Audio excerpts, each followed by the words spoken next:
AIM-listed Versarien, an advanced materials group that has a number of patents on the use of graphene amongst other materials, which includes the research into energy storage as the world looks to generate and save power for future use. Neill Ricketts is the founder, the largest shareholder and chairman and chief executive of the company. Welcome, Neill.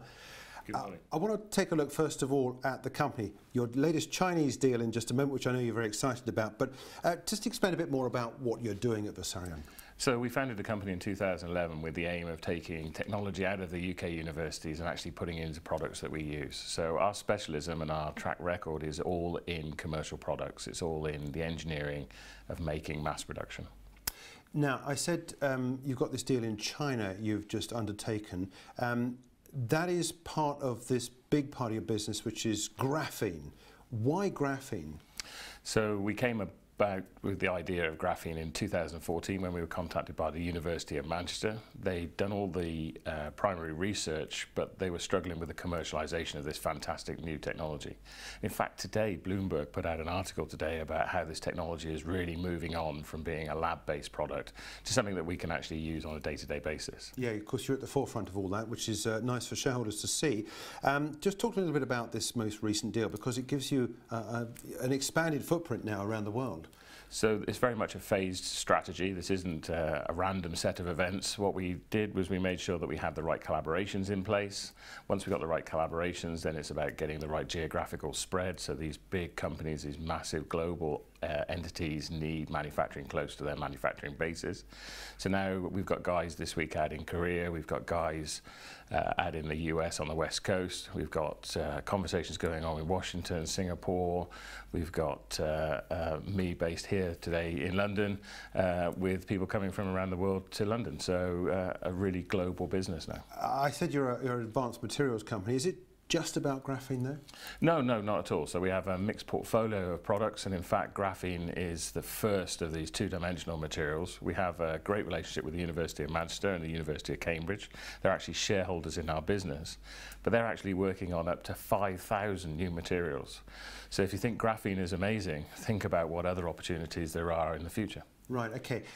Talk a little bit about this Chinese deal that you've got, which has given you that move into a new territory.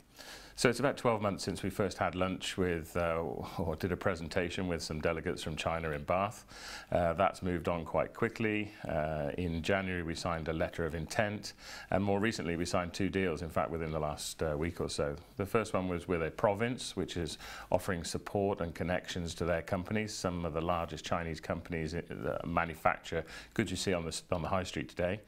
And then later on in the week, just when people thought that was a good enough story, we actually announced a deal with Tongshu, who's one of the largest engineering groups in China, who are interested in taking the graphene and putting it into things like displays and LCD panels for TVs, etc. What's happening in California? That sounds exciting. California, the guys are out there. Our head of research, Steve Hodge, and our head of commercial, David Kerr, are actually at the ID TechX show. It's probably one of the forefront, or it's one of the biggest shows in the world, and they're busy talking to lots and lots of clients. It's a difficult week for us this week. We're trying to work on 3 different time zones, so there's only a very little gap in there to actually sleep this week. We have Matt out in Korea talking with some of the big electronics giants, and as part of a UK trade delegation. Obviously trade at the moment is really, really important and as a massive priority. And then we've got the guys working out on the West Coast. So it's a good week, but a challenging week. For the consumer, how is it going to change our lives, this? So graphene and the two-dimensional materials we're developing can absolutely be used in almost everything we use on a day-to-day basis. Everything from the packaging that our food comes in to the clothing we wear, everything from the electric vehicles that we're starting to see adopted right the way through to aerospace and some of the other technologies like medicine. Yeah, I said at the top about energy storage. What is it you're trying to do there? Because the way we see electric cars developing is that they're using lithium ion and cobalt and so forth, which they seem, at the moment at least, to be quite happy with.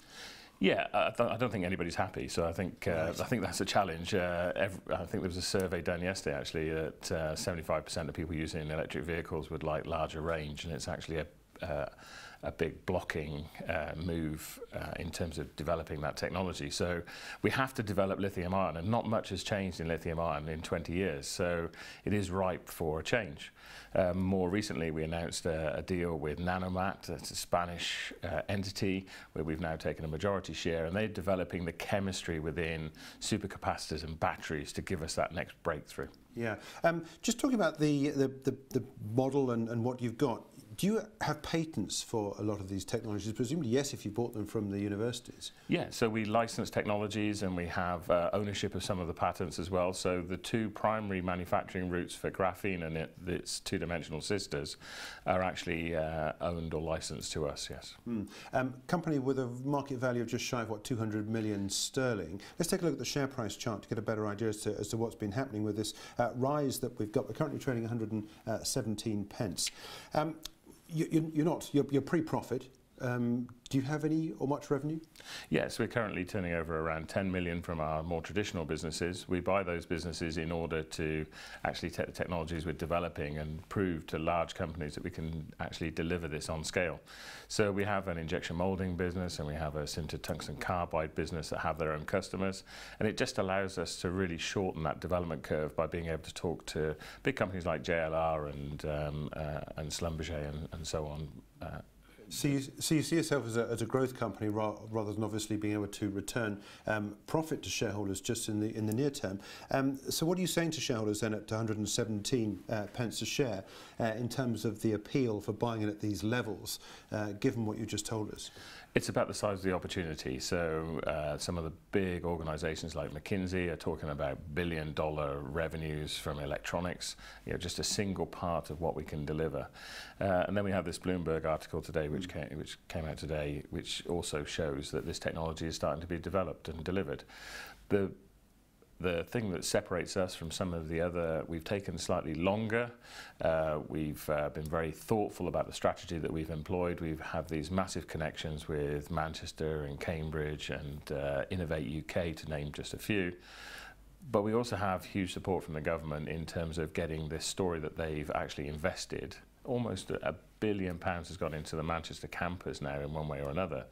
And it's about taking that technology and now putting it on the worldwide stage. And there's no better time at the moment, and everybody needs a little bit of luck in life. And we think our luck is that we've now got this opportunity to be able to promote this worldwide. So who are your competitors then? We have competitors, and we have colleagues, and we have collaborators, and there are some great companies out there. There's also a lot of companies which aren't so great as well. So we try to make sure that everything we do is independently tested.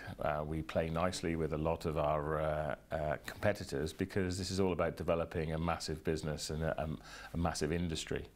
And don't forget, graphene is only just a small part of what could be the bigger opportunity. Yeah, so you see a lot more investment, a lot more purchases, a lot more activity in the business before making a profit? I mean, do you have any plans in the near future to turn a profit? I think profitability is a difficult thing, because then you start bringing into play conventional metrics. So as some of the companies on the West Coast have demonstrated, sometimes you need to wait a little bit longer before you generate a traditional PE ratio. Having said that, I'm the largest shareholder. Nothing would make my life easier than having dividends and making sure that we can pay back to our shareholders. So profitability is really, really important, and keeping our costs very, very low. So another thing that separates us from a lot of the competitors is that we have these traditional businesses which offset the development costs. And we've been very, very careful in the money that's been given to us by shareholders to make sure that we've delivered great results whilst not spending an absolute fortune. Will you be going back to shareholders for more money in the future to expand your footprint further? As it's necessary, yes. We would always look to raise money. That's why we're on the market. However, we've just done a very, very successful oversubscribed placing. We managed to raise all the money that we required in a very short period of time, and therefore the business as it stands at the moment is extremely well funded. But things change. There's consolidation going on in the market. There's opportunities to expand all over the place, and so that can be capital intensive. So Do you see yourself as a takeover target then? Is that a fair question in the current circumstance? We have had offers and we have had approaches, but you know, it's our intention to build a very big company in here, and I'll try and fight that for as long as I can. And it would be my intention to make sure that Versarien actually delivers on everything that it said it would do to shareholders, and I don't think that time is now. So yeah, one final question. AIM listed, obviously London based, but despite the fact you're expanding your footprint globally, Brexit, does it mean anything to you?